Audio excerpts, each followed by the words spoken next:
1609 years. Two men independently of each other looked at the moon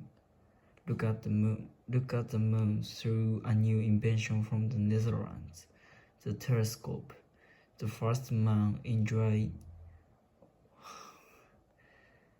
1609 was Thomas Harriot of London, an accomplished mathematician and astronomer.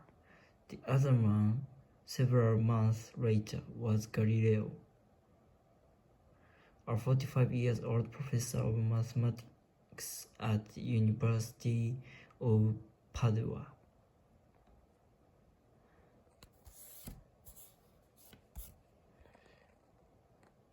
Luckily, we have some record of what each of these two men thought he observed, and it is instructive to compare their private note if we are to understand the reasons for the great differences between them.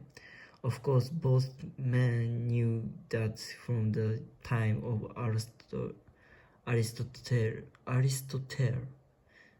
the moon was thought to be a perfectly smooth sphere made of celestial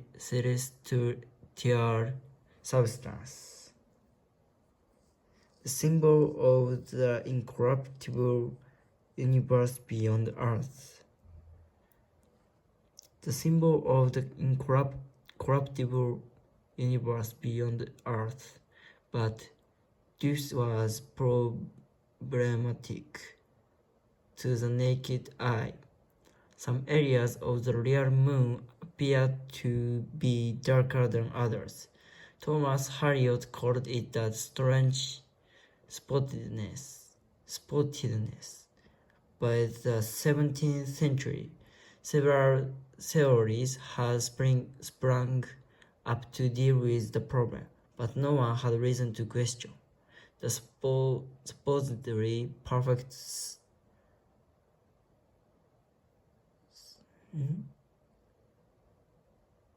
sphericity of the moon. Among Thomas Harriot's paper is a drawing in which he traces the division between the dark and illuminated portions of the moon. But Harriot makes no comment on why he finds it to be not the smooth curve that one would expect on a perfect sphere, but rather a jagged line. Harriot sees, but the current presuppositions make it difficult for him to undertake the intellectual transformation, to cross from sense expense to a new way of understanding. Galileo enters the story in late November 1609 years. Through his telescope, he carefully observed the moon for several weeks as it went through its phases. It was risky to place much trust in a new instrument in such a context. The telescopes, and indeed the theory of optics itself, were primitive.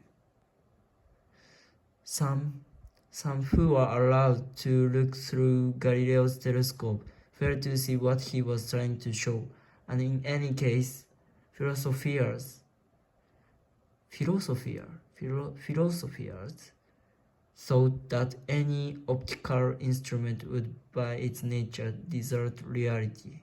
But Galileo's own confidence grew quickly, as his skillful drawings show. He too saw the jagged line, but he was also alert to an important new phenomenon, namely numerous small, bright areas within the dark part of the moon, as well as many dark areas in the bright part. They changed in appearance during a period of 2 or 3 hours as the angle of the sunlight changed, and that led Galileo to the astonishing idea that those small bright and dark areas represented respectively prominences and cavities, just like the mountains and valleys on Earth. Bright ridges of mountains rise loftily out of the darkness. So the moon's surface was irregular rather than smooth. On January 7, 1610 years, he wrote that he now believed there was no qualitative. He wrote that he now believed that there was no qualitative difference between the Earth and the Moon, as Galileo's sensational findings spread through Europe. They transformed what other scientists saw. Thomas Harriot raised his telescope again in July 1610 years, having now read Galileo's book of 1610 years. He made a sketch of his new observation. Now he too saw craters and other Earth-like features, and even some that were not in Galileo's published sketches.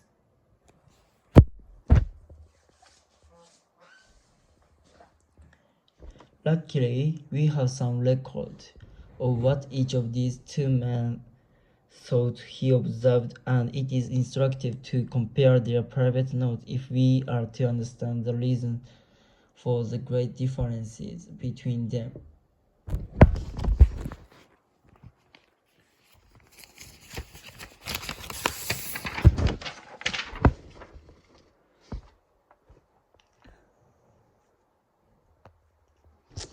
They changed in appearance during a period of 2 or 3 hours as the angle of the sunlight changed, and that led Galileo to the astonishing idea that those small bright and dark areas represented respectively prominences and cavities.